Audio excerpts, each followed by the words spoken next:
like that. What are we gonna do with them? Gulag. Liberals get the fucking wall first. What are we gonna do with those people that resist the change? Because that's a big deal. Well, I'll tell you what. In Cuba, what do they do to reactionaries? They shot them on the beach.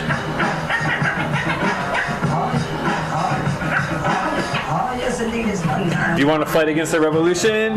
You're gonna die for it, motherfucker. Candidate and former Vice President Joe Biden finds himself in more hot water this week. Just confirmed, a Ukrainian court ordered Joe Biden to be formally listed in a criminal case. The crime? The alleged firing of Ukraine's former Prosecutor General Viktor Shokin in exchange for dropping an investigation into Joe Biden's son, Hunter Biden, and the company for which he was a board member, Burisma Oil.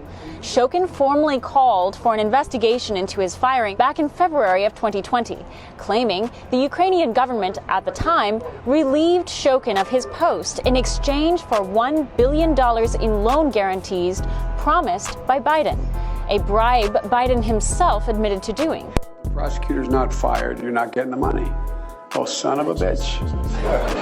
Got fired. But at the time Shokin called for this case back in February, the courts listed one of the defendants as an unnamed American, an individual widely understood to be Joe Biden, Obama's Ukraine point man. But Biden was never formally named. Now, the courts have ruled it is improper to conceal Biden's name and that there is sufficient evidence to proceed with an investigation. The ruling cannot be appealed. Another key development in this story is the release of a series of telephone conversations that has garnered major questions. Andrei Derkach, a member of parliament in Ukraine, in a press conference Tuesday released what he says appear to be voice recordings of then Secretary of State John Kerry, Vice President Joe Biden, and then President of Ukraine Poroshenko, discussing the Burisma case and discussing the removal of Viktor Shokin. Neither Kerry, Biden, nor Poroshenko have affirmed the verity of these recordings. The recordings appear to have been leaked from government officials and whistleblowers, but are currently being verified. Ukrainian President Zelensky stated he anticipates more developments over the course of the summer and says the case could qualify as high treason. Candidate Biden has yet to respond to this latest development. Chanel Vian, One American News, the White House.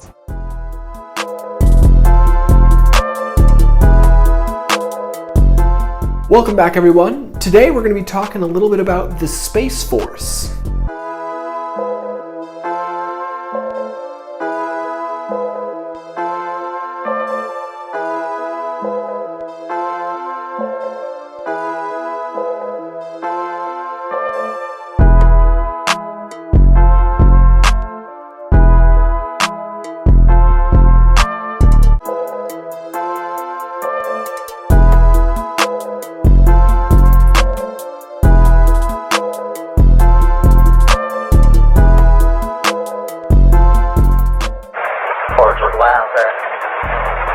Are you scared of me? Because you should be. Okay, so you say you're from the future and an evolutionary descendant of humans. You also say you're a different species. So, which one is it? Are you a descendant of humans or not?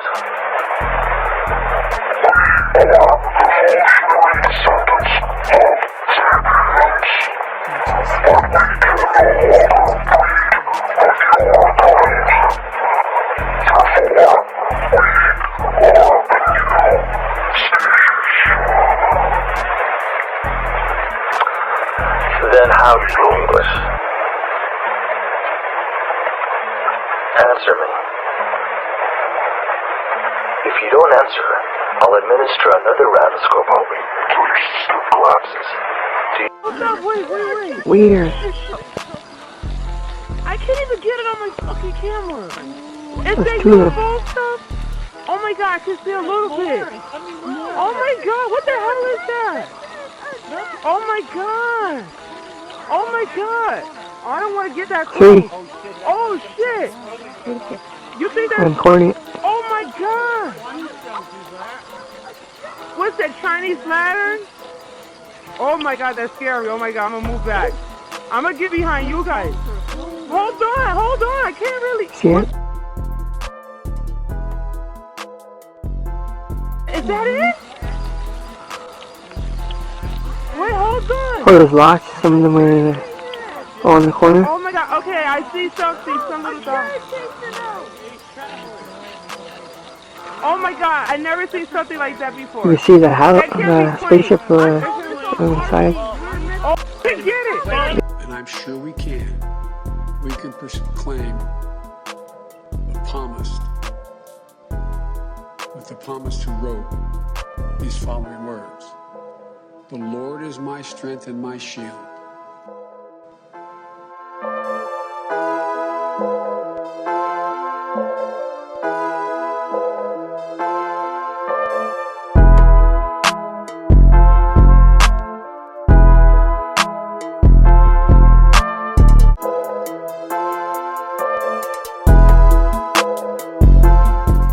But before we do that, I wanted to address a few other things first. The first of which is the coronavirus. Lots of people have been asking me what the deal is with that. And I can't say much about it at the moment, but what I can say is that DIA is currently in the final stages of suffocating the royal death racket. And as that evil monster dies, it's gonna thrash around and try to take as many innocent people down with it as possible. So while I don't necessarily think that the virus is something you should be panicking about, I do absolutely recommend that everyone follow the official instructions and do not leave your home unless absolutely necessary. For the next few weeks at least. I know it sucks, I hate being cooped up as well, but please just take my word on this one and stay home even if you aren't afraid of coronavirus. I also recommend, if you can, that you buy some Bitcoin or Ripple, because financial markets are going to be in for a super rough ride here as the storm enters its final stage. I'll elaborate on that in a future video. Moving on, I'd like to say great job with the data blockade, everyone. Those corporate vampires are pretty stunned right now, so it will probably take them a couple days to digest all of this and respond. I try to make things as obvious as possible by issuing direct threats over Twitter, so they can easily observe my star power and know that we will not stop suffocating them until they give us our archive back. So thanks for the help, Q-Horde, and let's keep this intense pressure up on Datto. It's really costing them a lot right now, so we're doing pretty good. For those of you who've been whining at me about how that's too harsh, I have just one question. Would you rather me just kill everyone that gets in my way like a maniac? Because that's how my predecessor did things. So try to have a little perspective, please. Next up, I wanted to clarify some spy lingo for you. The difference between agents and officers. So you all know, I'm not a DIA officer, I'm a DIA agent. Officers are internal employees, whereas agents are external subcontractors. Agents are not on the official employee roster, nor are they on the official payroll. Meaning, I am totally off book and you won't find a single thing about me in the official DoD employee database. Which is a really good thing because if I was listed in there, I would have been hunted down and killed like all those other American spies when OPM got hacked in 2015. So I dodged a bullet on that one. Literally. Moving on to Space Force, saw some people talking about how I was going to be running the Space Force out of my new house. Which is incorrect, but that's my fault for not being more clear. Space Force is not what's going to be run out of my new house. Black Ops is. Space Force is actually run out of Luke Air Force Base, which is going to be renamed to Luke Space Force Base after we get done disbanding the Air Force. Like the CIA, which we are also disbanding, the Air Force is an irredeemably compromised organization. One that was also founded in 1947. In fact, guess whose drones the CIA uses for their outrageously indiscriminate airstrikes? If you guessed the Air Force's, you would be correct. Now most of you are probably thinking, come on weird computer guy, how is it exactly that you think you're going to be disbanding the Air Force?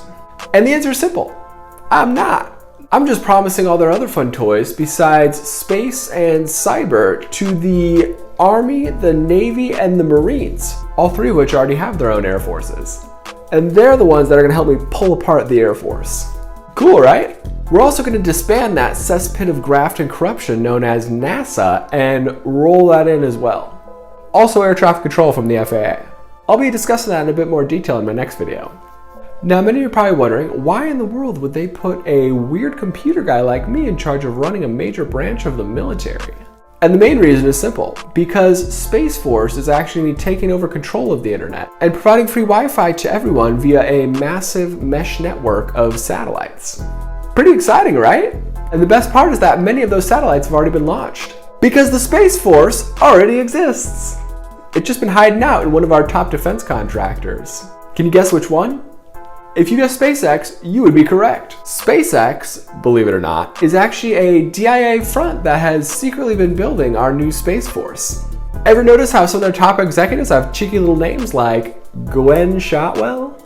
If you've been following SpaceX, you probably know that we're well underway with launching that massive network of satellites that will provide reliable high-speed Wi-Fi to everyone. The project is called Starlink. If you haven't seen it yet, I encourage you to check out SpaceX on Twitter and see some of the awesome things that the new Space Force is up to.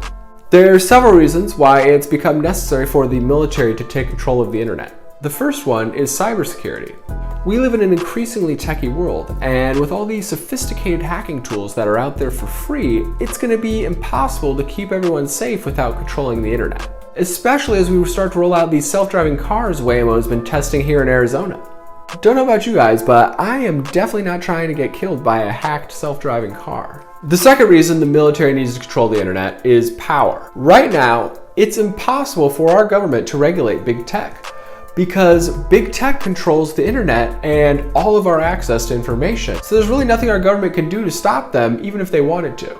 The tech monopolies also have more money than God, meaning that they have the best lawyers and lobbyists money can buy on their payroll in every single country.